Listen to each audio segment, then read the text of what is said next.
الرجيم بسم الله الرحمن الرحيم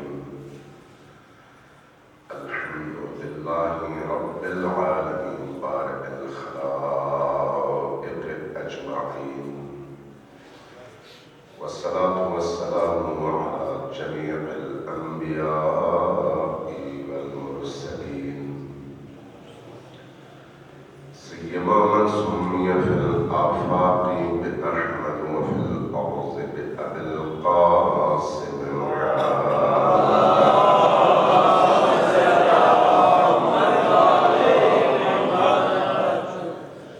والصلاة والسلام على أولادها الطيبين الطاهرين المعصومين الميامين واللعنة الدائمة على أعدائهم أجمعين من يوم عذابتهم إلى قيام يوم الدين أما بعد فقد قال الله تبارك وتعالى في كتابه المجيد وهو أصدق القائلين وقوله الحق بسم الله الرحمن الرحيم يوم تجد كل نفس ما عملت محضرا وما عملت من سوء تود لو أن بينها وبينه أمدا بعيدا صدق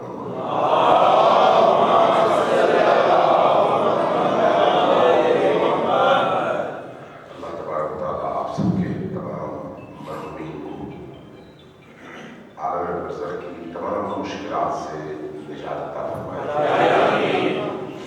اور اس دنیا میں اہل البیت علیہ السلام کا سایہ سب کو نصیب فرمائے.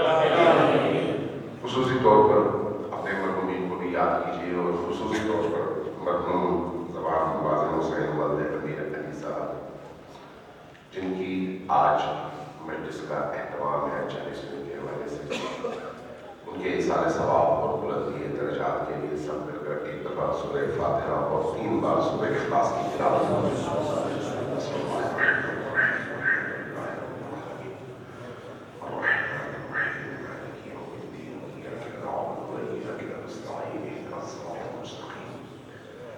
صراط الذين أنعمت عليهم غير المغضوب عليهم ولا الضالين. بسم الله الرحمن الرحيم والله أحد الله الصمد لم يلد ولم يولد ولم يكن له كفوا أحد. بسم الله الرحمن الرحيم والله أحد الله الصمد لم يلد ولم يولد ولم يكن له كفوا أحد. بسم الله الرحمن الرحيم والله أحد الله الصمد لم يلد ولم يولد ولم يكن له كفوا أحد. اللهم اغفر له وارحمه واحشره مع محمد وآله الطاهرين واسكنه في فسيحة جنتك برحمتك يا أرحم الراحمين. وصلى الله على محمد وآله الطاهرين. سب مل کر اونچی آواز سے سوال بھیجیے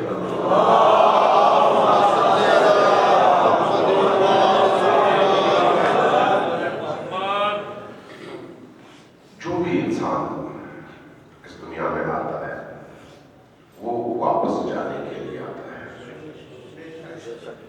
نہ آنا اس کے اختیار میں ہے اور نہ ہی واپس جانا اس کے اختیار میں ہے. آمد بھی کسی اور کے تابع ہے اور واپسی بھی کسی اور کے تابع ہے.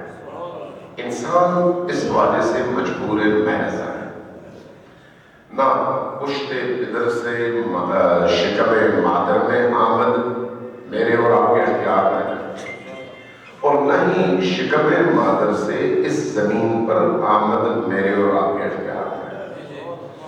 اور پھر جب واپسی کا سفر ہوتا ہے تو وہ بھی نہ دن ہمارے اختیار میں ہے نہ جگہ ہمارے اختیار میں ہے نہ قبر ہمارے اختیار میں ہے.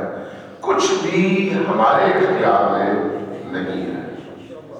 لیکن اس کے باوجود اللہ تبارک و تعالیٰ نے ان دو مجبوریوں کے درمیان کی جو زندگی ہمیں عطا کی ہے، یہ بڑی ہی با اختیار زندگی عطا کی ہے۔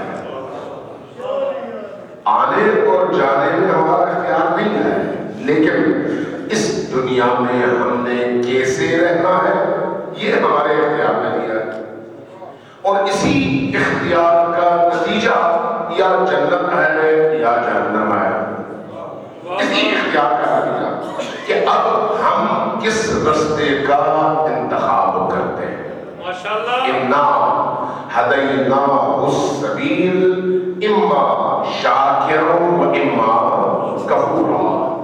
رستہ تمہارے اختیار میں، اب چاہے تم شاکر بن کر اس مقام پر پہنچ جاؤ جو مقام اللہ نے تمہارے لیے تیار کیا ہے، یا کفور بن کر انکار کر کے وہاں پہنچ جاؤ جہاں پر انکار تمہیں لے کر جاتا ہے۔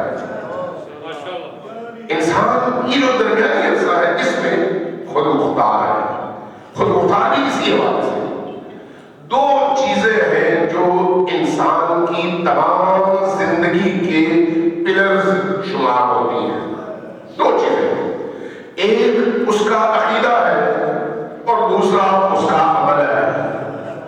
توجہ دیجیے میں کیا کہنا چاہتا ہوں۔ دو پلرز ہیں جس پر انسان کی زندگی کھڑی ہے، دو ستون، ان میں سے ایک اس کا عقیدہ ہے اور دوسرا اس کا عمل ہے۔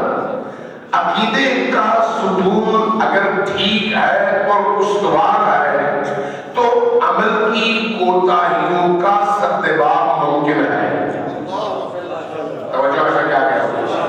اگر عقیدے کا ستون سیدھا ہے، ٹیڑھا نہیں ہے، مضبوط ہے، کمزور نہیں ہے، درست ہے، خراب نہیں ہے، تو پھر جو عمل کا ستون ہے وہاں پر اگر کوئی خرابی نونما ہو تو اس خرابی کا ازالہ ممکن ہے اس عقیدے کی وجہ سے۔ لیکن اگر عقیدے کا ستون درست نہ ہو، استوار نہ ہو، مضبوط نہ ہو، بنیادیں کمزور ہو، تو پھر عمل کا ستون کبھی بھی انسان کی نجات کا ذریعہ نہیں بن سکتا۔ لہذا عمل کی قبولیت کا دار و مدار اس کی نیتوں پر اور اس کے عقیدے پر ہے، اور اس عقیدے کے حوالے سے ہمیں پابند کر دیا گیا ہے کہ اپنے عقیدے کو پہلے دن سے شفاف رکھو۔ پہلے دن سے اعتماد اگر کرو تو اپنے عمل پر نہ کرنا۔ یہ نہ سوچنا کہ میں نے بہت نمازیں پڑھ لی ہیں اس لیے میری نجات تو یقینی ہے۔ یہ نہ سوچنا کہ میں نے بڑی زیارتیں کر لی ہیں اس لیے میرے لیے جنت تو لازمی ہے۔ نہیں، جنت و جہنم تک پہنچنا اگلا مرحلہ ہے، لیکن اس سے پہلے جو چیز تمہیں راہ راست پر قائم رکھتی ہے وہ تمہارے اندر کی پاکیزگی اور نیت کا درست ہونا ہے۔ نیتوں کا درست ہونا۔ یہ جو زندگی ہے، یہ ساری کی ساری زندگی اس محور کے گرد گھومتی ہے جس کو ہم نیت کہتے ہیں۔ اگر نیت صحیح ہے تو پھر چھوٹے سے چھوٹا عمل بھی عند اللہ بہت بڑا عمل ہے، اور اگر نیت صحیح نہیں ہے تو پھر بڑے سے بڑا عمل بھی عند اللہ ایک مکھی کے پر جتنی حیثیت نہیں رکھتا۔ اس لیے اللہ کی بارگاہ میں کبھی بھی دولت معیار نہیں ہے، اللہ کی بارگاہ میں کبھی بھی شہرت معیار نہیں ہے، اللہ کی بارگاہ میں کبھی بھی انسان کا قبیلہ معیار نہیں ہے، اس کی سیاسی حیثیت اور منصب معیار نہیں ہے۔ اس کے ہاں جو معیار ہے وہ انسان کا دل ہے، انسان کا دل، کہ یہ دل کتنا پاکیزہ ہے۔ اس لیے زندگی گزارتے ہوئے اگر ہم نے اپنی اخروی زندگی کو نورانی بنانا ہے تو اس کا پہلا زینہ یہ ہے کہ اس دنیا میں ہماری نیتیں نورانی ہوں، نیتیں نورانی ہوں۔ ایک دفعہ سوال نشی پر محمد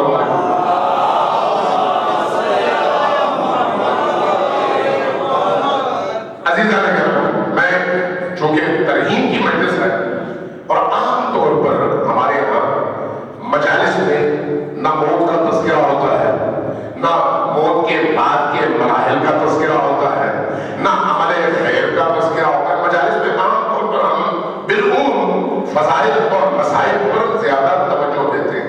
اس کی میری کوشش یہ ہوتی ہے کہ جہاں کہیں پر بھی مجھے موقع ملے، خصوصاً مجلس ترہیم کے حوالے سے، وہاں پر کم از کم میں اپنے آپ کو بھی سمجھاؤں کہ یاد رکھو تم نے مرنا ہے، اور جو میرے سامنے بیٹھے سامعین ہیں ان کو بھی یاد دلا دوں کہ ہم نے واپس جانا ہے۔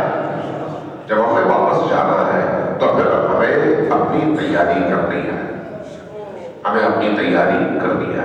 جو چلے گئے وہ چلے گئے، آپ تھوڑی دیر کے لیے غور کیجیے، اس جو زندگی اللہ نے ہمیں عطا کی ہے، آپ کو سانسیں عطا کی ہے، دیکھنے کے لیے بصارت اور بصیرت عطا کیا ہے، سوچنے کے لیے عقل عطا کیا ہے، دھڑکنے کے لیے دل آپ کے پاس موجود ہے، چلنے کے لیے آپ کے قدم موجود ہے، کھانے پینے کے لیے توانائی موجود ہے، بازار میں کام کرنے کے لیے طاقت موجود ہے۔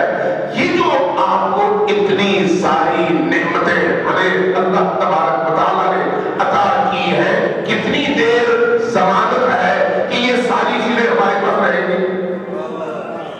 کتنی دیر گارنٹی ہے کہ یہ چیزیں ہمارے ہاتھ میں رہیں گی؟ آپ نے راہ چلتے ہوئے دیکھا ہوگا، اچانک ایک بندہ گرتا ہے اور چلا جاتا ہے، اس نے اس گرنے سے پہلے ایک لمحے پہلے کبھی سوچا بھی نہیں ہوگا کہ میری زندگی کا آخری وقت آ چکا ہے۔ اس کا مطلب یہ ہے کہ ہم سب ایک ایسی زندگی گزار رہے ہیں جس میں آئندہ آنے والے لمحات کی کوئی گارنٹی ہمارے پاس نہیں ہے، کوئی گارنٹی نہیں ہے۔ اس لیے امیر المؤمنین مولا الموحدین امیر کائنات مولا علی کا یہ جملہ ہے، فرمایا کہ جو گزرا ہوا دل ہے وہ گزر گیا، جو آنے والا دن ہے اس کی کوئی گارنٹی نہیں ہے۔ تمہارے پاس صرف آج کا دن ہے، تمہارے پاس صرف آج کا دن ہے۔ سوچو کہ آج کے دن کو تم نے کس طرح سے خرچ کرنا ہے، کس طرح سے گزارنا ہے۔ اگر ہمیں یہ پتہ چل جائے کہ ہمارے اعمال کی اصل شکل کیا ہے، اگر ہمیں پتہ چل جائے کہ ہماری زبانوں سے نکلنے والے الفاظ کی اصل شکل کیا ہے، اگر ہمیں پتہ چل جائے کہ جو کچھ ہم سنتے ہیں اس کی اصل باطنی شکل کیا ہے، اگر ہمیں پتہ چل جائے کہ ہماری عبادات کی اصل روح کیا ہے، یاد رکھیے اس کے بعد ہماری زندگی بدل جائے گی۔ صرف اس ادراک کی ضرورت ہے کہ ہم جو کچھ کر رہے ہیں وہ حقیقت میں کیا ہے۔ ہماری مشکل یہ ہے، میرے سے انسان ہم بولتے ہیں سوچتے نہیں ہیں، دیکھتے ہیں سوچتے نہیں ہیں، سنتے ہیں سوچتے نہیں ہیں، دوسروں کے ساتھ مختلف قسم کے ہمارے بیہیویئرز ہوتے ہیں، ہم سوچتے نہیں ہیں۔ انسان مجموعی طور پر حیوانیت اور انسانیت کے مجموعے سے بنا ہے، لہذا اگر ہمارے وجود پر غضب اور شہوت کا غلبہ ہے تو مجھ میں اور ایک کتے میں کوئی فرق نہیں ہے۔ شکل کا فرق، بدن کا فرق ہو سکتا ہے، لیکن من ایسے جانور اگر خصوصیت کے اعتبار سے دیکھیں، اگر صفات کے اعتبار سے دیکھیں تو مجھ میں اور ایک جانور میں کیا فرق ہے؟ اس میں بھی قوّیِ غضبیہ، غضب کی قوت موجود ہے، اس میں بھی قوّیِ شہویہ، شہوانی قوتیں موجود ہے، مجھ میں بھی ہے۔ اگر یہی چیز مجھ پر غالب ہے تو مجھ سے وہ جانور زیادہ افضل ہے۔ کیوں افضل ہے؟ اس لیے یہ قرآن کہتا ہے کہ لو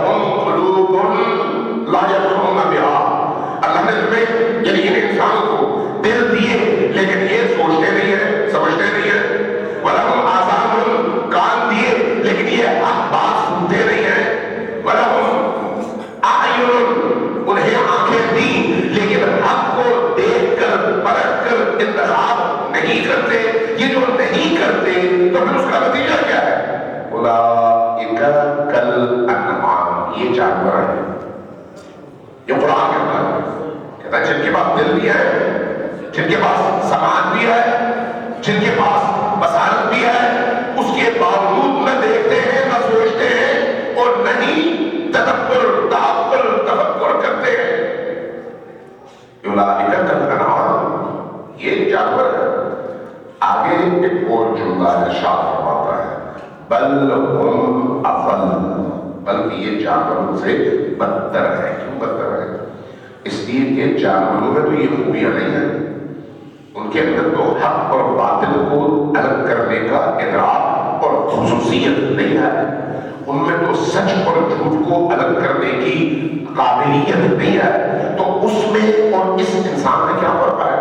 یہی فرق ہے. اور اس فرق کے باوجود اگر انسان حیوان ہے تو پھر اس حیوان کو انسان سے بہتر قرار دیا جائے اور انسان کو اس حیوان سے بدتر. لہذا جو چیز اہم ہے وہ یہ ہے کہ اس موجود زندگی میں جو دن، جو لمحات، جو ساعات ہمارے پاس ہیں، اس کو ہم کیسے گزار سکتے ہیں. سب سے اہم پوائنٹ میری زندگی کا یہ ہے، آپ میں سے بھی ہر شخص کی زندگی کا پوائنٹ یہی ہے. اگر ہم علی کو مانتے ہیں، امیر المومنین علی ابن ابی طالب کو مانتے ہیں، تو یاد رکھیے کہ علی ابن ابی طالب کا عشق انسان کے اندر علوی خصوصیات پیدا کرتا ہے. کیسے ہو سکتا ہے کہ انسان کسی کو محبوب ہو یا کوئی اس کا محبوب ہو اور ان دونوں کے درمیان مواصلت نہ ہو؟ کیسے ہو سکتا ہے؟ آپ اپنی زندگی میں جب کسی کو اپنی زندگی کا ہیرو بناتے ہیں تو اس کی چال ڈھال، اس کے کپڑے، اس کے زندگی گزارنے کے اسلوب، ان تمام چیزوں کو فالو کرتے ہیں. کیوں کرتے ہیں؟ اس لیے کہ وہ آپ کا محبوب ہے. آپ اس کی طرح سے چلتے ہیں، اس کی طرح سے بولتے ہیں، اس کی طرح سے پہنتے ہیں، اس کی طرح سے کھاتے ہیں، اس لیے کہ آپ اس سے متاثر ہیں. علی اس کائنات کی روح ہے. امیر المؤمنین علی ابن ابی طالب اس پورے عالم میں موجود تمام تر خوبیوں کا محور و مرکز ہے. اب اگر وہ مولا علی میرے محبوب ہے، اگر وہ مولا علی میرے ولی ہے، میں ان کا مولائی ہوں، تو اس مولائیت کا تقاضا یہ ہے کہ مجھے دیکھ کر لوگ کہیں کہ یہ علی والا ہے.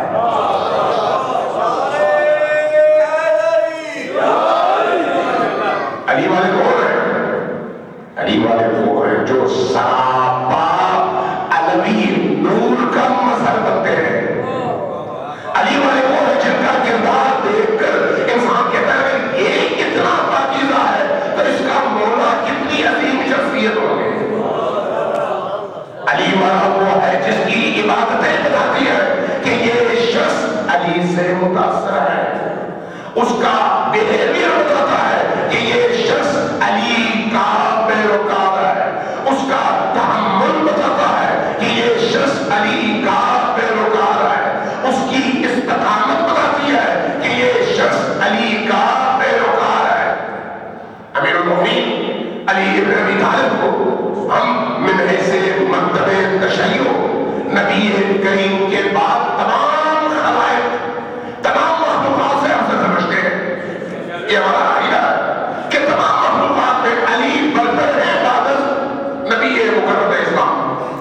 جب آپ حدیث پڑھتے ہیں، ارشاد القلوب کی حدیث ہے کہ اگر ابراہیم کی پاکیزگی، الوہیت اور روح تلاش کرنا چاہو، اگر موسیٰ کا توکل اور جدوجہد تلاش کرنا چاہو، اگر آدم کا حسن اور ان کی نورانیت تلاش کرنا چاہو، مختلف انبیاء کی خصوصیات کا تذکرہ ان احادیث میں موجود ہے، اگر ان سب کو یکجا دیکھنا چاہو تو علی ابن ابی طالب کو دیکھو.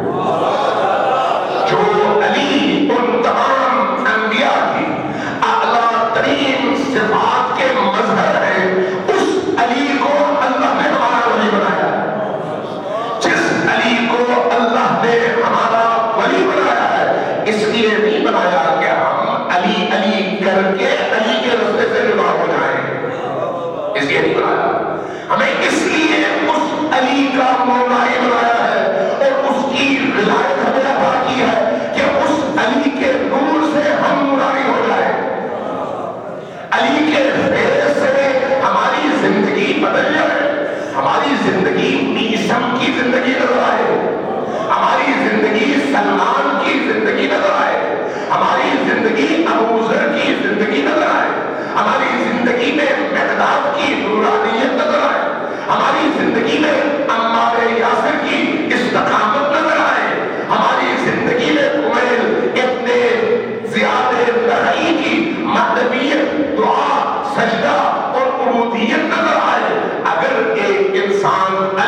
کہتے ہیں کہ ہمیں مسلمان بننا ہے، ہمیں موحد بننا ہے، تو توحید اور اسلام علی کے بغیر ممکن نہیں ہے۔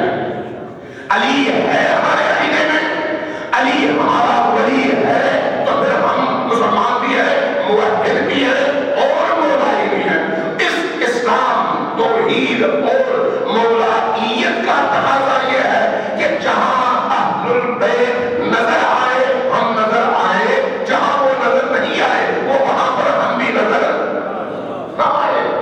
حضرت سلمان فارسی جو اپنے مقام اور مرتبے کے حوالے سے اس مقام پر پہنچے ہوئے تھے، جب ان کو دیکھا کسی صحابی نے، تب پوچھا کہ یا سلمان آپ یہ کیا کر رہے ہیں؟ میں کیا کر رہا ہوں؟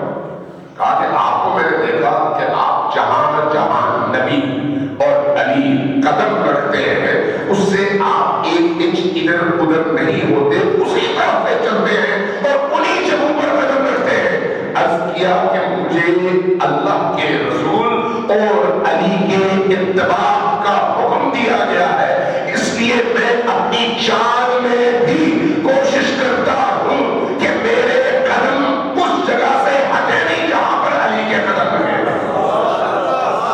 لکھی اتباع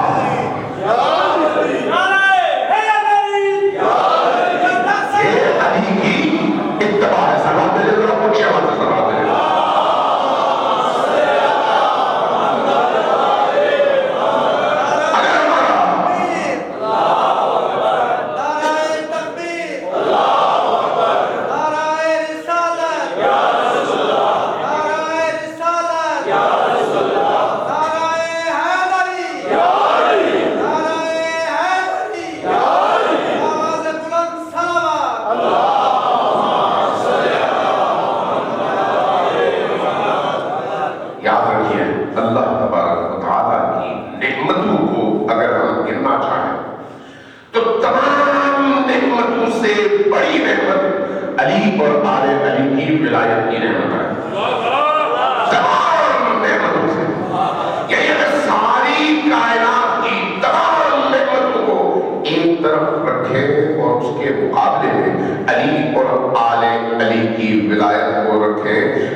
دوسروں پر ظلم کرنا نجاست ہے۔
ہر عمل اللہ کی بارگاہ میں عبادت رہتا ہے. فرق کیا ہے؟ نیت کا.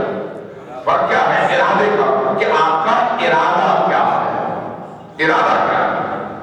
وَالْكَاظِمِينَ الْغَيْظَ کا مطلب کیا ہے قرآن کریم میں؟ وَالْكَاظِمِينَ الْغَيْظَ.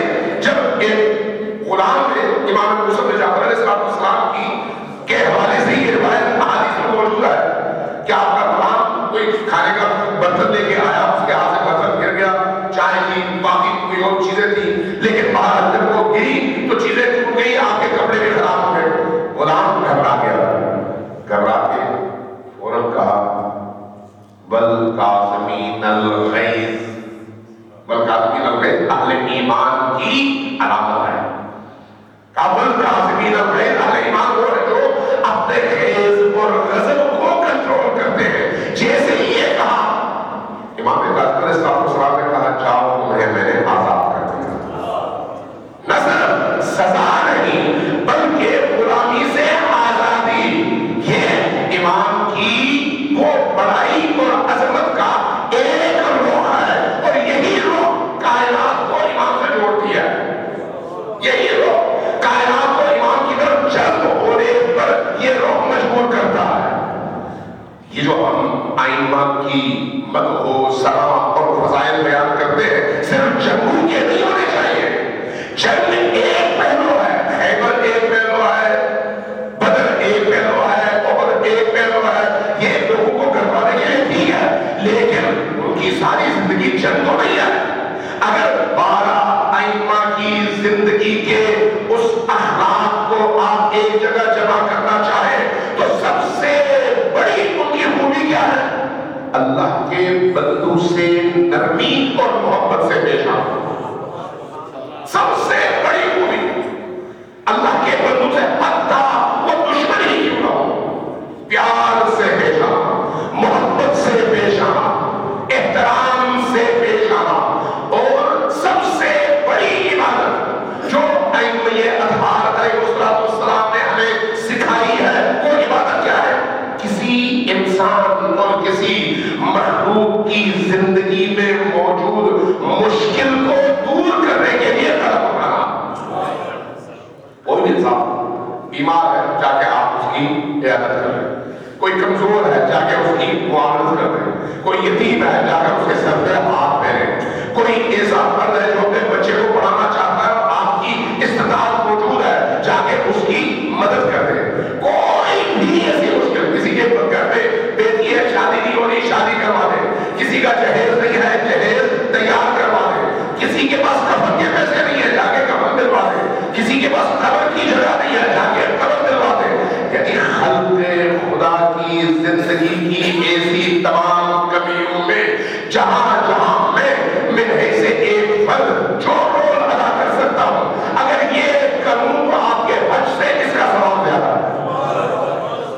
ائمہ کی زندگی ہمیں یہ بتاتی ہے، ائمہ کی زندگی ہمیں یہ بتاتی ہے، ائمہ کی زندگی ہمیں یہ بتاتی ہے کہ دوسروں سے خدمت نہ ہو، دوسروں کی خدمت کرو. امام حسن مشتبہ ہو یا باقی ائمہ بارہا پیدل حج کرتے ہیں، اور تاریخ میں لکھا ہے کہ بغیر اپنے عنوان کے، بغیر اپنے تعارف کے، چھپ چھپا کر ایسے کارون کے ساتھ جن کے لوگ ان کو پہچانتے نہیں ہیں، ان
تاریخی میں ہوتی ہے. یہ یاد رکھیے. میں بہت بڑا مقرر بن جاؤں اور شہرت ہو جائے، اللہ کی بارگاہ میں اس کی کوئی قیمت نہیں ہے.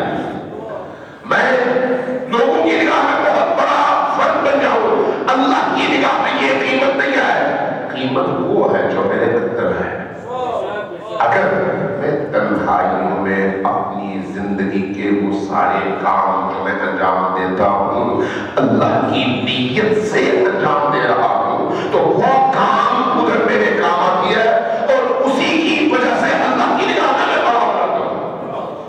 لوگوں کی نگاہ میں بڑا ہونا کافی نہیں ہے. اس لیے اپنے اندر کی دنیا کو پاکیزہ کرنا یہ ہماری زندگی کا پہلا مرحلہ. لیکن تبسل کے ساتھ، بغیر ائمہ اہل البیت سے وابستہ ہوئے، بغیر ائمہ خدا علیہ السلام کا دامن تھامے انسان نہ یہاں کامیاب ہے نہ وہاں کامیاب. ستون وہ ہے، اساس وہ ہے، جڑ وہ ہے. اس جڑ کو پکڑیے. اس کے بعد صرف دو کام، صرف دو کام: اپنے واجبات پر عمل کریں اور منکرات اور محرمات سے رک جائیں. صرف دو کام. امام حسن علیہ السلام کسی نے پوچھا کہ یا رسول اللہ میں کیا کروں کہ جنت جاؤں؟ کہا حرام ترک کر دو اور واجب پر عمل کرو. بس یہی دو کام. کسی کا دل دکھانا حرام ہے نہ کرو، جھوٹ بولنا حرام ہے نہ کرو، کسی کو اپنی زبان سے تکلیف پہنچانا حرام ہے نہ کرو، کسی کی غیبت کرنا حرام ہے نہ کرو، جھوٹ بولنا حرام ہے نہ کرو، جھوٹ سننا حرام ہے نہ کرو. کسی کی شکایتیں اگر کوئی لگاتا ہے اور آپ کا کوئی تعلق نہیں ہے تو سننا حرام ہے نہ سنو.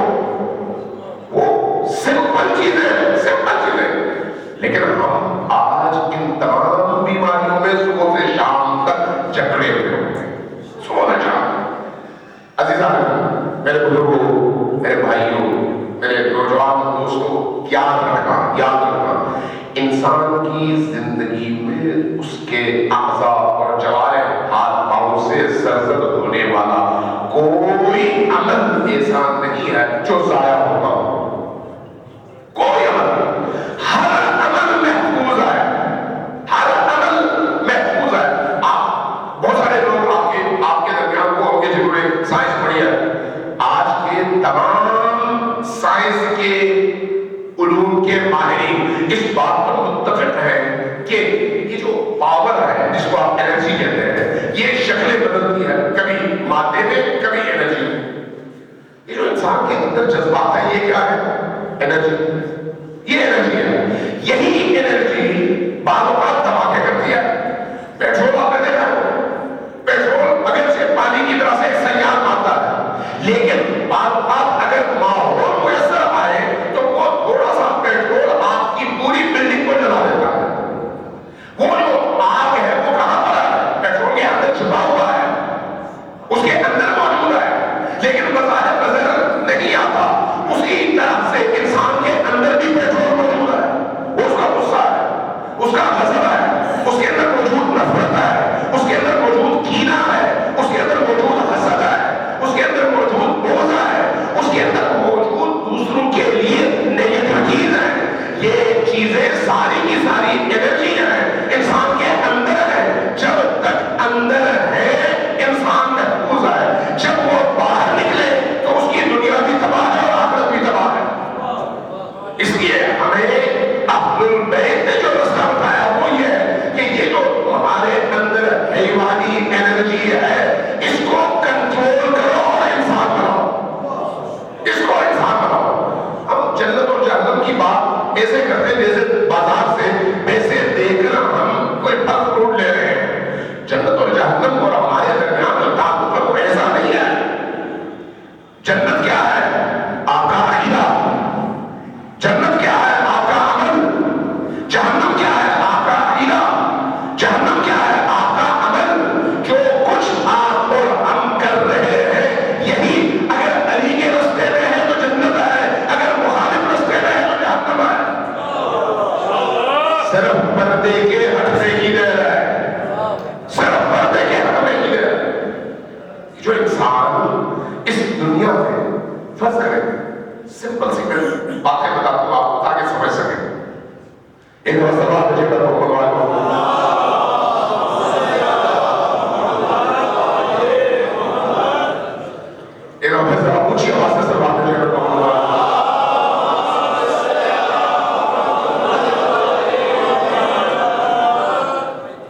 جو آپ کی نیت ہے، نیت سے باقی ساری چیزوں کا آغاز ہوتا ہے.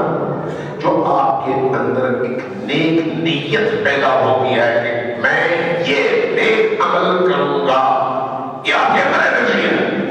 یہی چیز اگر آپ کے اعضاء اور جوارح سے صادر ہو تو اس کا حجم بڑھ جاتا ہے. لیکن اگر صادر نہ ہو سکے تو یہی آپ کے لیے جنت کی ٹکٹ ہے. یہی جو آپ نے نیت کیا، کیونکہ آپ اس نیت میں خالص ہیں. اصل چیز وہ خالص ہونا ہے. خالص ہونا ائمہ اہل البیت کی محبت جو ہے وہ خالص ترین دولت ہے. میں وہیں سے شروع کرتا ہوں. دیکھیے غور کیجیے گا، انسان جب کوئی عمل انجام دیتا ہے، نماز اکثر اوقات نماز پہ جو شرط ہے وہ ہے خشوع، لیکن ہم خاشع نہیں ہوتے. نماز کی خصوصیات میں یہ ہے کہ خضوع ہو، ہم خاضع نہیں ہوتے. زکات میں خضوع و خشوع نہیں ہے، لیکن وہاں پر اخلاص ہے. اخلاص عام طور پر نہیں ہوتا. قربانی اخلاص مانگتا ہے، خضوع و خشوع نہیں، لیکن وہاں پر اخلاص نہیں ہوتا. اس لیے جب قربانی کا موسم آتا ہے آپ دیکھ لیتے ہیں کہ لوگ لاکھوں کے جانور لیتے ہیں، اس کی نمائش کرتے ہیں اور لوگوں کے درمیان اس کو خوب گھما پھرا کر بتاتے ہیں کہ ہم کتنی بڑی قربانی کر رہے ہیں. یہ آیا اللہ کے لیے ہے؟ نہیں، اللہ کے لیے تو نہیں ہے. بعض باریان مجلس ایسے ہوتے ہیں جو بڑے بڑے اجتماعات اور بڑے بڑے خطبات کو بلا کر بڑے بڑے اشتہارات کے ساتھ دنیا کو بتا رہے ہوتے ہیں ہم نے کتنا بڑا کام کیا. جو کام اللہ کے لیے ہو، چھپ کر بھی ہو، تو اللہ اس کام کے نتیجے میں کام کے کرنے والے کے لیے دنیا کے لوگوں کے دلوں میں اخلاص اور محبت پیدا کر دیتا ہے. اگر اللہ کے لیے ہو. لیکن اگر اللہ کے لیے نہ ہو تو پھر کبھی بھی خلق خدا کے دلوں میں اللہ اس شخص کے لیے جگہ نہیں آتا. اس لیے اصل یہ ہے کہ اللہ کے لیے ہم نے کیا کیا. اصل یہ ہے ہمارے بیہیویئر میں آیا اللہ زندہ ہے، موجود ہے یا نہیں ہے.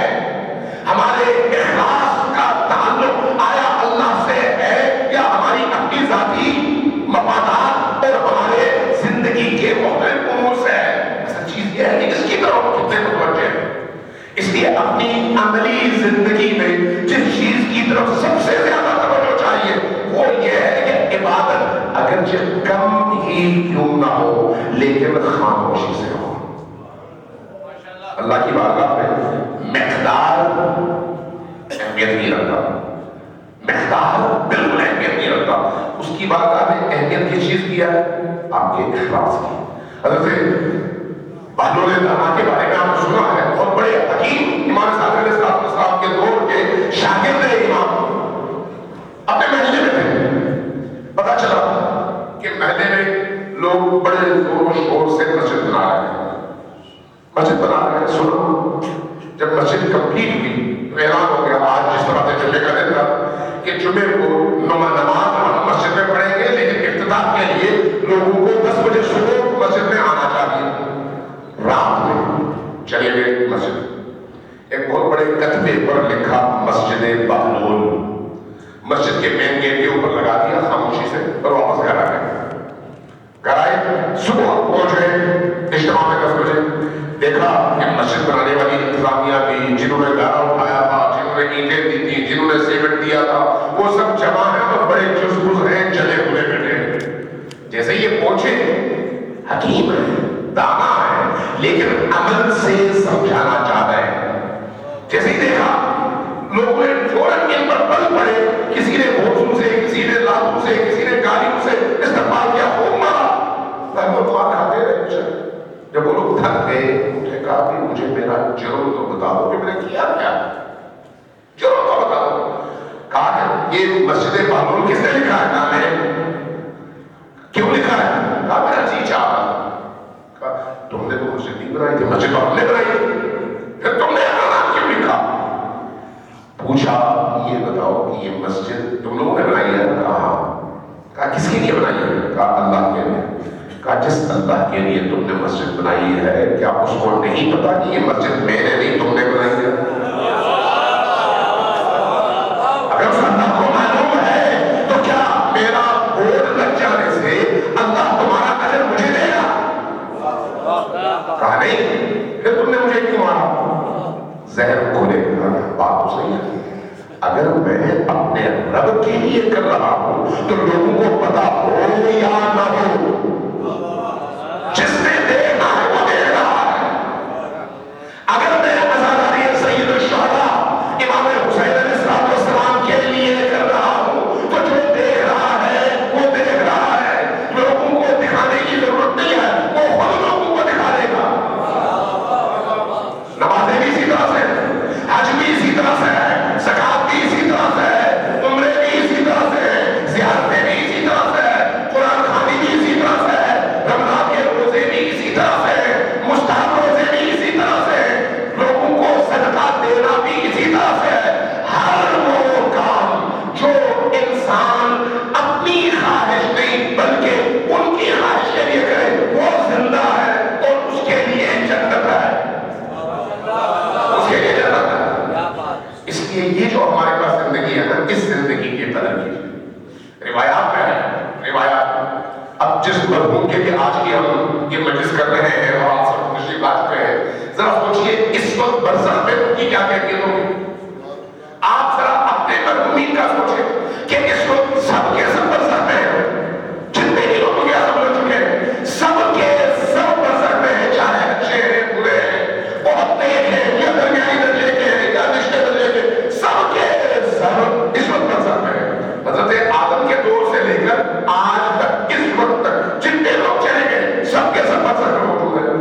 ان کی کیا کیفیت ہے؟ ان کی کیا کیفیت ہے؟ کبھی ہم نے سوچا جو برزخ میں لوگ ہیں، چاہے میرے والد ہوں، چاہے میرے دادا ہوں، میری دادی ہوں، میری نانی ہوں، میرے نانا ہوں، میرے بھائی ہوں، جو لوگ دنیا سے چلے گئے جن سے میرا اٹوٹ رشتہ تھا، اس وقت وہ برزخ میں موجود ہیں. کیا کر رہے ہیں؟ مجبور ہے بحث، مجبور ہے بحث، کچھ نہیں کر سکتے. ان کے پاس کوئی آپشن ہے. ایک وہ چیزیں جو انہوں نے خود یہاں پر انجام دی اور اپنے ساتھ لے کر گئے، وہی ان کا سرمایہ ہے وہاں، اس کے علاوہ کچھ بھی نہیں. اور دوسرا آپشن جو ان کے باقی ماندہ وارث ہیں وہ ان کے لیے کچھ کریں، وہ ان کے لیے کچھ کریں. اگر یہ نہ کریں تو وہ بیچارے مجبور ہے بحث. ان کی بیویاں اس دنیا میں ہے، کسی کو یہ امیر المومنین کا فرمان دیا ہے کہ سفید سے آتے ہوئے جب قبرستان سے گزر ہوا، اہل قبور کی طرف دیکھتے ہوئے کھڑے ہو گئے، کہا کہ اے اہل قبور ذرا بتاؤ تمہاری دنیا کی کیا خبریں ہیں تاکہ ہم بھی بتائیں کہ ہماری دنیا کی کیا خبریں ہیں.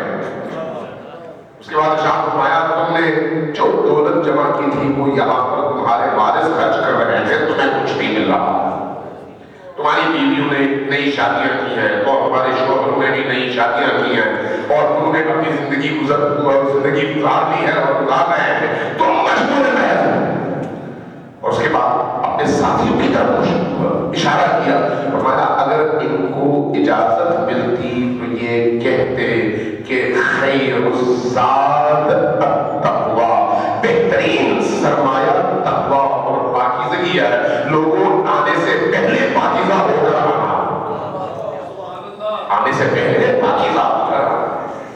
آتا ہو لیجیے بات پر عالم برزخ میں روایات ہے کہ بڑے اچھے اچھے لوگ اللہ سے آرزو کریں گے، آرزو کہ کاش مجھے صرف ایک صلوات پڑھنے کی اجازت ملے، صرف ایک صلوات. کیوں؟ اس لیے کہ اس ایک صلوات پڑھنے کا جو ثواب ہے وہ وہاں پر ان کو نظر آ رہا ہے کہ کتنا زیادہ ہے. اس لیے ہمارے محدثین نے، اہل علم نے، فقہاء نے روایات بیان کی ہے کہ مرحومین کے لیے سب سے بہترین تحفہ اس دنیا میں نبی اور آل نبی پر درود بھیج کر ان کو احسان کرنا ہے.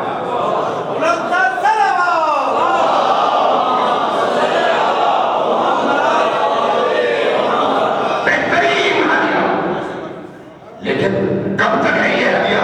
جب تک میری زندگی باقی ہے، یہ جو میرے اوقات ہے، یہ جو میرے پاس ٹائم ہے، اس ٹائم میں جو کچھ میں کر سکا، جو کچھ میں کر سکا. یہ یاد رکھیے، عمل پر ہمیشہ بھروسہ نہیں لیکن عمل کے بغیر بھی نہیں. اس لیے کوئی شخص اگر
کسی جگہ کسی کے حوالے سے تند و تیز جملے نظر نہیں آئیں گے، کسی جگہ سب و شتم نظر نہیں آئے گا، کسی جگہ ایسی بےہودہ لفاظی نظر نہیں آئے گی جس سے کسی کا دل دکھتا ہو۔ یہ علی کا رستہ ہے، یہ علی کا رستہ ہے۔ علی والا کبھی بھی علی کے رستے سے ہٹ نہیں سکتا۔ اب اگر کوئی شخص علی کے رستے پر نہ چل پایا کسی بھی حوالے سے، ہم گناہگار لوگ ہیں، ہم سب، میں آپ ہم سب گناہگار، اور اگر اللہ تبارک و تعالیٰ ہمارے گناہوں کو بنیاد بنا کر ہمیں پکڑنا چاہے تو ہمارے ثواب کے کام کی کوئی حیثیت باقی نہیں ہے۔ یہ اس کا لطف اور ائمہ کی شفاعت، یہ دو چیزیں باعث بنتی ہیں کہ ہم نجات پا سکیں۔ یہ دو چیزیں، اگر اس کا لطف ہو اور ائمہ کی شفاعت ہو تو ہماری نجات یقینی ہے، اور اگر اس کا لطف اور ائمہ کی شفاعت نہ ہو تو پھر ہماری جتنی بھی عبادات ہیں ان عبادات کی کوئی قیمت نہیں ہے۔ اب اگر کوئی شخص میری طرح آپ کی طرح اپنی ماضی کی آلودہ زندگی سے پریشان ہے تو کیا ہے؟ کیا میں خود بھی پریشان ہوں، کیا کروں؟ اللہ کی بارگاہ میں سربسجود ہو کر چند اشک بہانا، چند اشک، چند آنسو، یہ جو آنسو بہے اور دل سے بہے تو یقین جانیے یہ آنسو بہت کام کرتے ہیں، بہت کام کرتے ہیں۔ یہ جو حسین ابن علی علیہ السلام پر آپ آنسو بہاتے ہیں، یہ آنسو دنیا کا خالص ترین سرمایہ، خالص ترین سرمایہ، اس میں کوئی بناوٹ نہیں ہے، کوئی ریاکاری نہیں ہے، کوئی دنیا کی خواہش نہیں ہے، یہ خالص ترین آنسو ہے۔ اگر یہ آنسو محبت کے ساتھ بہے اور اللہ کی بارگاہ میں انسان ان ہستیوں کو اپنا شفیع بنا کر لے کر آئے تو یقین جانیے انسان کی زندگی پھولوں اور گلزاروں میں تبدیل ہو جاتی ہے۔ شرط یہ ہے کہ اخلاص کے ساتھ انسان واپس آئے۔ یہ جو ہماری عادات ہیں، ہماری عادات، ان عادات پر نظر ثانی کہ ہم کیا کر رہے ہیں اپنے دوست کے ساتھ، اپنے بھائی کے ساتھ، اپنے والد کے ساتھ، اپنی والدہ کے ساتھ، اپنے بچوں کے ساتھ، اپنی بیوی کے ساتھ، اپنے شوہر کے ساتھ، کیا ہمارا بیہیویئر ہے؟ یہ جو بیہیویئر ہے اس کو جنت بنائے، اس کو جنت بنائے۔ یہ جنت بن جائے تو آپ کی جنت کنفرم ہے۔ اگر آپ کا بیہیویئر پازیٹیو ہے اور محبت بھرا ہے، چاہے سامنے والا کچھ بھی ہو، تو آپ سمجھ جائیے کہ آپ نے اپنی نجات کے رستے کو منتخب کر لیا ہے۔ میں نے کیا انسان کی زندگی کا ہر لمحہ جو کچھ وہ کرتا ہے وہ زندہ ہے، مردہ نہیں ہے، زندہ ہے۔ استاد علامہ شہید مطہری بہت بڑی شخصیت، آج کے دور میں اسلام شناسی کے حوالے سے ان کے پائے کا گزشتہ 40-50 سالوں میں آپ کوئی عالم دکھا نہیں سکتے اس پائے کی شخصیت ہے۔ کہنے لگے میں نہج البلاغہ پڑھنے گیا اصفہان میں اپنے ایک استاد کے پاس، اپنے استاد کے پاس گیا تاکہ ان سے نہج البلاغہ پڑھ سکوں۔ کچھ عرصہ ان کی شاگردی میں رہا تو میں نے ان کی زندگی دیکھ کر یہ سمجھا کہ اگر نہج البلاغہ انسان کی شکل میں اختیار کر لے تو اس انسان کی شکل میں شاید ہمارے سامنے آ جائے۔ اتنی عظیم شخصیت، اتنی پاکیزہ، اتنی روحانی، معنوی اور باطنی، اعلیٰ اور ارفع اخلاق کی حامل شخصیت۔ کہتے ہیں ایک دن جب میں ان کی شاگردی میں بیٹھا ہوا تو میں نے اچانک دیکھا کہ ان کی آنکھوں سے آنسو بہ رہے ہیں۔ پریشان ہوا، میں نے پوچھا کہ کیا بات ہے، آپ رو رہے ہیں؟ کہا کہ رات میں نے خواب دیکھا، رات میں نے خواب دیکھا۔ کیا دیکھا؟ میں نے دیکھا کہ میں مر گیا ہوں اور مجھے قبر میں دفنا دیا گیا ہے۔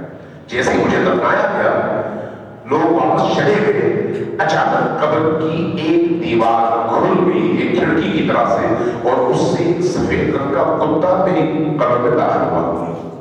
جیسے ہی کتا میرے قبر میں داخل ہوا میں نے فوراً بے ساختہ کہا یا حسین۔ جیسے ہی میں نے کہا یا حسین، ویسے ہی مولا حسین نے شیر کیا، مولا حسین نے اشارہ کیا، کتا میرے قبر سے باہر نکل گیا۔ میں قدموں کی گرا، میں نے کہا مولا یہ کتا کہاں سے آیا؟ اب ذرا غور کیجیے گا جو اہم بات ہے. فرماتے ہیں کہ میں نے عرض کیا مولا میں نے زندگی میں کبھی جھوٹ نہیں کہا، کبھی حرام نہیں کھایا، کبھی کسی پر ظلم نہیں کیا، کبھی کسی کو مارا نہیں، کبھی کوئی ایسا کام جو بندہ مکروہ ہو، حرام نہیں، میں نے نہیں کیا، پھر یہ کتا کہاں سے آیا؟ فرمایا ایک دن تم اپنے گھر گئے، تمہارے بچے گھر میں موجود تھے، بیوی موجود تھی، تم جب گھر میں داخل ہوئے تو تم تھکے ہوئے تھے، بچے شور مچا رہے تھے، ان کے شور کو سن کر تمہارے چہرے پر شکن پیدا ہوئی، تمہارے چہرے کی شکن دیکھ کر بچے سہم گئے اور جا کر ایک کونے میں دبک گئے. یہ کتا تمہارے چہرے کی وہی شکن تھا. انسان کا عمل زندہ ہوتا ہے. دیکھیے کہ ہم کیا بھیج رہے ہیں. بھیجیے رہے ہیں، کتے بھیج رہے ہیں قبر کے اندر، حیوانات بھیج رہے ہیں، پرندے بھیج رہے ہیں، یا پھر ڈرون بھیج رہے ہیں. میرے واقعات کہ ہم کیا بھیج رہے ہیں اپنی قبر میں جو ہمارا استعمال کرنے کے لیے تیار ہے. اب ایسی فضا میں اگر کوئی بچانے والی ہستی ہے تو وہ علی اور آل علی کی ہستی ہے. اس لیے اس دنیا میں اپنا رشتہ ان ہستیوں سے مضبوط ہے، لیکن ہر روز استغفار کے ساتھ، ہر روز ہر پل ان کی یادوں کے ساتھ، ہر پل اپنے آپ کو ان کثافتوں سے پاک کرتے ہوئے. آپ غور کریں اپنی عملی زندگی میں، آپ کو کوئی نہیں کہتا، مجھے کوئی نہیں کہتا، جب میں باہر سے گھوم پھر کے شہر سے گھر آتا ہوں تو سب سے پہلے جاتا ہوں ہاتھ دھونے کے لیے، سب سے پہلے جاتا ہوں پسینہ پہنچنے کے لیے، گرمیاں ہو تو سب سے پہلے جاتا ہوں نہا کے باہر آتا ہوں. کیوں؟ اس لیے کہ میرے جسم سے بدبو آ رہی ہے، پسینہ ہے اور اس سے گھن آتی ہے. پسینے سے زیادہ گھن آنی چاہیے یا اندر کی نجاستوں سے زیادہ گھن آنی چاہیے؟ وہ جو اندر کی نجاستیں ہیں ان سے اگر گھن نہ آئے تو انسان رہتے ہوئے اندر سے کتا اور حیوان ہوتا ہے.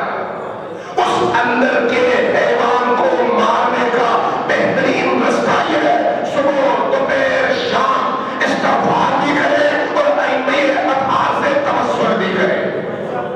اسی طرح جس طرح سے ہمام میں جا کے ہم نہاتے ہیں، ہاتھ منہ دھوتے ہیں، اپنے آپ کو پاک کرتے ہیں، جب بھی باہر سے آتے ہیں یہ کام کرتے ہیں، اسی طرح سے جب کبھی ہمیں موقع ملے فوراً پہنچے مخلوق خدا کے ساتھ جو ہمارا ظالمانہ رویہ ہے اس کی استغفار کرے تو مخلوق خدا کا دل جیتے.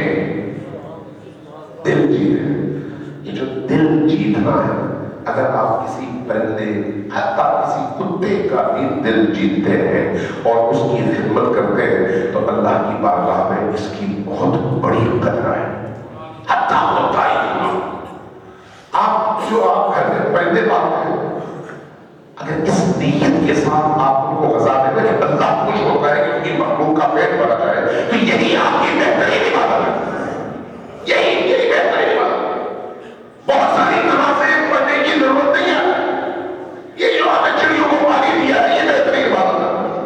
وہ جو آپ نے اپنی بلی کو حتیٰ کتے کو کھانا کھلایا ہے یہ بہترین عبادت ہے. آپ کے دروازے پر دستک ہوئی، آپ نے دیکھا کوئی فقیر ہے، کچھ کہے پڑھے چپ چاپ اس کے ہاتھ میں کچھ دے دیا، بہترین عبادت ہے. بہترین عبادت. خلق خدا کی خدمت، خلق خدا کی خدمت سے اللہ کے راستے کھل جاتے ہیں، اللہ کے دروازے کھل جاتے ہیں. اپنی زندگی میں اگر کسی کا حق ہے تو وہ ہر صورت میں ادا کرے، اس سے اپنے آپ کو کبھی بھی آلودہ نہ کرے، کیونکہ وہ جو دوسروں کا حق میرے پیٹ میں آتا ہے یہی جہنم ہے. قرآن کہتا ہے کہ یہ جو تم نے کھایا ہے یہی جہنم ہے، اسی جہنم میں تمہیں جلنا ہے. اس سے اپنے آپ کو بچائے. میں آخری جملہ عرض کرتا ہوں، واقعہ عرض کرتا ہوں. شیخ احمد میرانی علماء اخلاق میں بہت بڑی شخصیت ہے اور ان کی اخلاقیات کی کتاب ہے معراج السعادہ.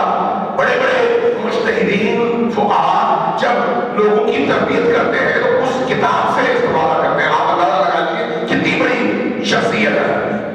ایک دن گھر سے نکلے امیر المومنین کی بارگاہ میں آئے، پریشان تھے، گھر میں کھانے کو کچھ نہیں تھا، اور عام طور پر ان مشکلات کا شکار رہے، کھانے کو کچھ نہیں تھا، امیر الامین کی بارگاہ میں آئے، توسل کیا اور اپنی کیفیت بتائی، بتانے کے بعد دعا کی کہ کچھ مجھے چاہیے، واپس نکلے اور سامنے امیر الامین کے حرم کے سامنے وادی السلام ہے، وادی السلام میں چلے گئے، دیکھا ایک جنازہ آ رہا ہے، اس جنازے کے ساتھ ہو گئے، اس کو کندھا دیا، قبر تک پہنچایا، دفنایا، دفناتے ہوئے ابھی آخری کام ہو رہا تھا تو جنازے کے جو وارث تھے انہوں نے کہا وہ دور سے آیا ہے، کچھ پیسے آپ رکھ لیں، اس قبر کو پوری طرح سے تیار کر لیں اور اس کے بعد چلے جائیں، ہم جا رہے ہیں، لیٹ ہو رہے ہیں، چونکہ رات ہے اور رات میں ہمارا سفر بڑا لمبا ہے، کافی ہے، وہ لوگ چلے گئے۔ شیخ احمد نراقی کہتے ہیں کہ میں نے جیسے وہ لوگ چلے گئے، میں اپنی قبر ٹھیک کر رہا تھا، اچانک قبر کا ایک دروازہ کھل گیا، بہت پاکیزہ ہستی، کہتے ہیں قبر کا دروازہ کھلا، جیسے ہی دروازہ کھلا میں نے دیکھا ایک الگ دنیا ہے سامنے، برزخ کی دنیا، کہنے لگے مجھے یقین ہو گیا کہ اللہ تبارک و تعالیٰ نے یہ دروازہ میرے لیے کھولا ہے، میں بے دھڑک اس دروازے سے داخل ہو گیا، سامنے دیکھا ایک بہت بڑا باغ ہے اور درمیان میں ایک محل ہے، محل میں میں داخل ہوا، میں نے دیکھا ایک چبوترا ہے، درخت کے اوپر ایک شخص بیٹھا ہوا ہے، اطراف میں کرسیاں لگی ہوئی ہے، بہت سارے لوگ بیٹھے ہوئے آپس میں گفتگو کر رہے ہیں، میں نے جب یہ منظر دیکھا تو میں بھی ایک جگہ بیٹھ گیا، میں نے اچانک دیکھا اس گفتگو کے دوران باہر سے ایک بہت بڑا ناؤ داخل ہوا، سیدھا چبوترے پر چڑھا، دیکھنے والے بھی صرف دیکھتے رہے، کسی نے اس کو چھیڑا نہیں، یہ ناؤ سانپ آیا، چبوترے پر جو شخص تھا اس کے انگوٹھے پر ڈسا اور واپس چلا گیا، جس کو ڈسا وہ بڑا چیخا چلایا جو درخت پر بیٹھا ہوا، رویا کو کافی دیر روتا رہا، پھر جب آرام ہوا تو دوبارہ اس نے نارمل لائف شروع کر دی اور کو شروع کر دی، یہ عمل 3 دفعہ تکرار ہوا، میں مختصر کر رہا ہوں، 3 دفعہ تکرار ہوا، جب تیسری دفعہ یہ ہوا مجھ سے رہا نہیں گیا، جیسے سانپ باہر چلا گیا، میں اٹھا اور میں نے کہا کہ میں کہاں پر ہوں، آپ لوگ کون ہیں اور یہ سانپ کا قصہ کیا؟ جو تخت پر موجود شخص تھا اس نے کہا کہ میں وہی شخص ہوں جس کو تم نے ابھی قبر میں دفنایا ہے، اور جہاں پر تم ہو یہ ہے عالم برزخ، عالم برزخ میں اللہ نے تمہیں چونکہ تمہارا مقام ایسا ہے اس لیے تمہیں دکھانے کے لیے اللہ نے تمہیں اجازت دی ہے اور تم یہاں پر آئے ہوئے۔ کہا پر یہ سانپ کا قصہ کیا ہے؟ کہا قصہ یہ ہے کہ ایک دن میں اپنے گھر سے نکلا، محلے کے بازار میں گیا، 2 بندوں کو میں نے آپس میں لڑتے دیکھا، ایک دکاندار تھا دوسرا خریدار، دکاندار کہہ رہا تھا خریدار نے میرے 6 درہم دینے ہیں اور خریدار کہہ رہا تھا نہیں میرے 5 درہم دینے ہیں، جھگڑا اس بات چل رہا تھا، میں درمیان میں دوں گا، میں نے کہا میں تمہاری صلح کرواتا ہوں، میرا فیصلہ مانو گے؟ دونوں نے کہا مانیں گے، میں نے کہا تمہارا 6 تو اس کا 5 ساڑھے 5 پر آپس میں تباہم کر لو اور 5.5 درہم لے لو، دکاندار تمہاری جان چھوڑ دے، وہ جو خریدار تھا اس نے فوراً ہاں کر دی اور 5.5 درہم دے دی، میں نے دکاندار کے چہرے کی طرف دیکھا، وہ نالا تھا، پریشان تھا، مجھے محسوس ہوا کہ اس کا آدھا درہم میں نے مار لیا ہے، میری وجہ سے اس کے آدھا درہم اس کا وہ اس کے ہاتھ سے نکل گیا، لیکن چونکہ وہ وعدہ کر چکا تھا اس لیے اس نے کہا ٹھیک ہے آدھا کرو گے، کہا یہ جو سانپ ہے یہ وہی آدھا درہم ہے جو میری وجہ سے مارا گیا، اب جب تک وہ دکاندار مر کر برزخ میں نہیں آتا اور مجھے معاف نہیں کرتا اس وقت تک یہ سانپ ہمیشہ مجھے اسی طرح سے ڈستا رہے گا، اس نے خود نہیں کھایا، خود کسی کا مال نہیں کھایا، بلکہ اس کی وجہ سے ایک شخص کا مال دوسرے کے حق میں چلا گیا۔ عزیزان میرے بزرگوں، میرے بھائیوں، یہ دنیا ایسی دنیا ہے اور جانا سب نے ہے، حساب ہم سب نے دینا ہے، اب بھی میرے سمیت ہم سب کے سامنے رستہ کھلا ہوا ہے اور وہ رستہ کیا ہے؟ وہ رستہ علی کا رستہ ہے۔ ایک دفعہ علی کے در پر جا کر ہم صدقے دل سے کہیں کہ مولا ہاتھ مانگیے، یہی کیا ہے؟ اللہ تبارک و تعالیٰ نے ان کو جو مقام دیا ہے اس کا تقاضا یہ ہے کہ ہم جیسے گناہگار ان کے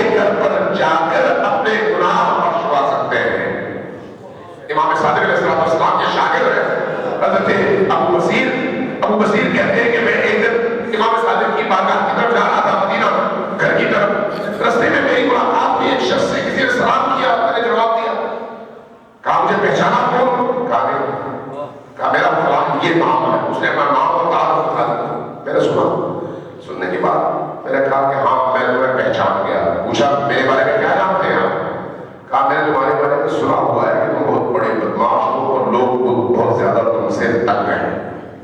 وہ چپ ہو گیا. جب میں آگے بڑھنے لگا تو کہنے لگا کہ کہاں جا رہے ہیں؟ کہا امام کی بارگاہ. عرض کیا دیکھو میں برا ہوں، بدماش ہوں، لوگ مجھ سے تنگ ہیں، مانتا ہوں، لیکن میں امام صادق کا بہت بڑا محب ہوں، بہت بڑا محب ہوں. میرا سلام کہنا امام سے. کہا ٹھیک. امام کی بارگاہ میں آیا. ابھی بیٹھا نہیں تھا کہ امام نے پوچھا کہ یا ابا بصیر کیا پیغام لے کر آئے ہو؟ عرض کیا یا رسول اللہ وہ شخص مجھے ملا تھا، بدنام زمانہ ہے، اس نے آپ کی خدمت میں سلام بھیجا. امام نے فوراً پلٹ کر کہا اٹھو، اس کے پاس جاؤ اور اس سے کہنا صادق آل محمد نے تم پر سلام بھیجا ہے. اور پھر اسے کہنا کہ دیکھو تم ہمارے محب ہو، تو پھر ایک کام کرو، آج سے توبہ کر لو. توبہ کرو گے تو تمہارے جنت کی ضمانت میں صادق آل محمد دیتا ہوں. ابو بصیر اٹھے فوراً پہنچ گئے اس شخص کے پاس. اس نے جیسے ہی ابو بصیر کو آتے دیکھا کھڑا ہو گیا. کہا یا ابا بصیر آپ امام کی بارگاہ سے واپس آئے، میرا سلام پہنچایا؟ ہاں پہنچایا. امام نے کچھ فرمایا؟ ہاں انہوں نے تم پر سلام بھیجا ہے. جیسے ہی کہا سلام بھیجا ہے گھٹنوں کے بل زمین پر بیٹھ گئے. کہا امام نے مجھ پر سلام بھیجا ہے، مجھ جیسے کالے انسان پر؟ کہا ہاں تم پر سلام بھیجا. کچھ اور فرمایا؟ ہاں فرمایا کہ لوٹ توبہ کرو، لوٹ آؤ، تمہارے جنت کی ضمانت میں دیتا ہوں. جیسے یہ سنا کھڑا ہوا کہا کہ آبا بصیر گواہ رہنا میں نے توبہ کر لی. اب توبہ کیسے کیا؟ اپنا گھر جو صحابہ سارا اللہ کی راہ میں دے دیا.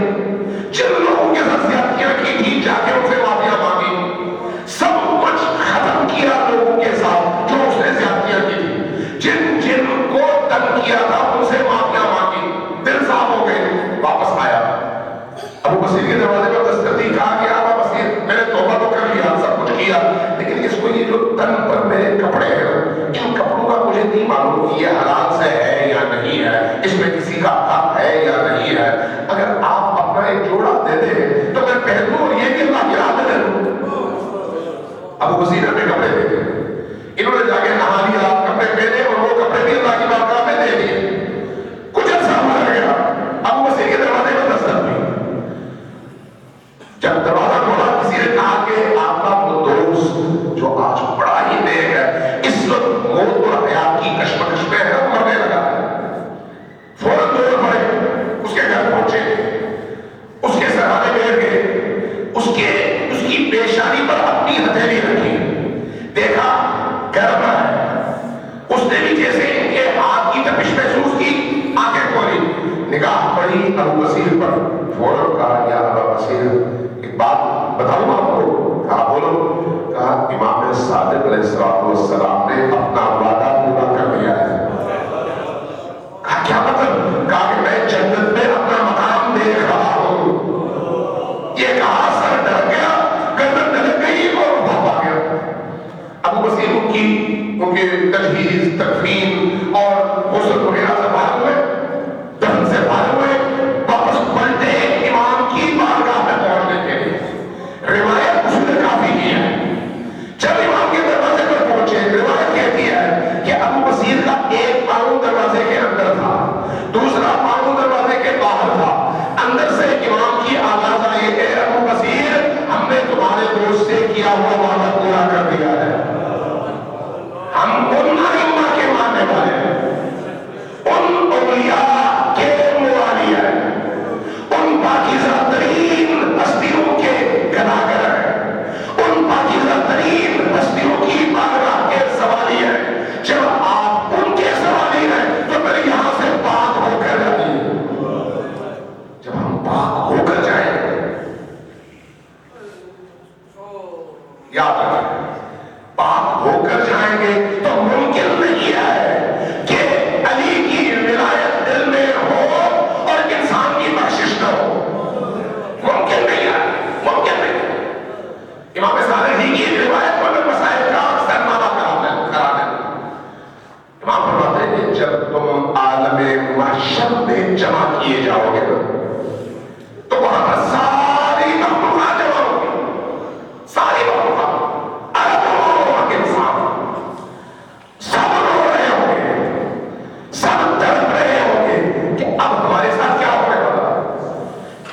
اسماء میں نبی کریم کی آواز بلند ہوگی، بیٹی فاطمہ کہاں ہو، بیٹی فاطمہ کہاں ہو؟ جیسے یہ آواز بلند ہوگی، اہل محشر سر اٹھا کر سب کے سب ڈھونڈنا شروع کر دیں گے کہاں سے آواز آتی ہے، جواب آتا ہے۔ حافظ غیبی کی آواز آئے گی، محشر والوں سر جھکا لو، فاطمہ کی سواری آ رہی ہے۔ حضرت زہرا سلام اللہ علیہا 70,000 فرشتوں کی جھرمٹ میں عالم محشر میں تشریف لائیں گے، نبی کے سامنے کھڑی ہو جائیں گے، نبی پکاریں گے بیٹی فاطمہ میری امت کے ان گناہگار امتیوں کی شفاعت کے لیے کیا لے کر آئی؟ امام صادق علیہ السلام فرماتے ہیں عجیب جملہ ہے، انسان کی روح تک اٹھتی ہے، انسان کے بال کھڑے ہو جاتے ہیں، جیسے ہی نبی یہ پکاریں گے سارا محشر آنکھیں کھول کر دیکھے گا، کیا دیکھیں گے؟ دیکھیں گے کہ فاطمہ الزہرا سلام اللہ علیہا اپنی چادر سے اپنے دونوں ہاتھ باہر نکالیں گی، جب باہر نکالیں گی تو ان کے دونوں ہاتھوں میں دو کٹے ہوئے بازو لٹک رہے ہوں گے، جب ان دو کٹے ہوئے بازو پر نگاہ پڑے گی بابا پکاریں گے بیٹی فاطمہ یہ کیا لے کر آئی ہو؟ جواب میں فرمائے گی کہ بابا میں اپنے بیٹے عباس کے دونوں بازو کربلا سے لے کر آئی ہوں تاکہ ان امتیوں کی شفاعت ہو سکے۔ وہ فاطمہ الزہرا، وہ علی مرتضیٰ اور وہ عباس علمدار، عباس علمدار کے بازو کی اتنی قیمت ہے، عباس علمدار چونکہ ایک باپ اور ایک بھائی ہے، اس لیے میں چاہتا ہوں انہی کے بارے میں دو چار جملے عرض کروں۔ آیت اللہ العظمیٰ ہوئی جب کبھی کربلا سے نجف سے کربلا آتے، حضرت عباس علمدار کے حرم کے سامنے باب القبلہ پر کھڑے ہو کر تین جملے کہتے، لیکن یہ تینوں جملے ایسے ہیں کہ انسان کا پورا وجود جل اٹھتا ہے۔ پہلا جملہ ارشاد فرماتے السلام علیکہ یا شباب الحسین، اے حسین کی جوانی عباس آپ پر میرا سلام ہو، جب تک عباس زندہ تھے حسین کی جوانی زندہ تھی۔ دوسرا جملہ، یہ جملہ ان لوگوں کے لیے ہے جن کے دلوں میں پہلو کی عزت ہے، عجیب جملہ ہے لیکن ایسا جملہ ہے جو پورے وجود کو جلاتا ہے۔ جملہ کیا ہے؟ فرماتے ہیں السلام علیکہ یا حجاب زینب، اے زینب کے حجاب عباس آپ پر میرا سلام ہو، جب تک آپ زندہ تھے زینب کا حجاب سلامت تھا۔ اور تیسرا جملہ ارشاد فرماتے ہیں السلام علیکہ یا ساق السکینہ، اے سکینہ کے ساقی عباس آپ پر میرا سلام ہو، جب تک آپ زندہ تھے سکینہ کی پیاس بھی زندہ تھی، جب آپ کی شہادت کی خبر آئی تو سکینہ کی پیاس بڑھ گئی، اب خیموں میں الاتش کی آواز نہیں تھی، ہر طرف ایک ہی آواز تھی، واہ باسا، واہ باسا۔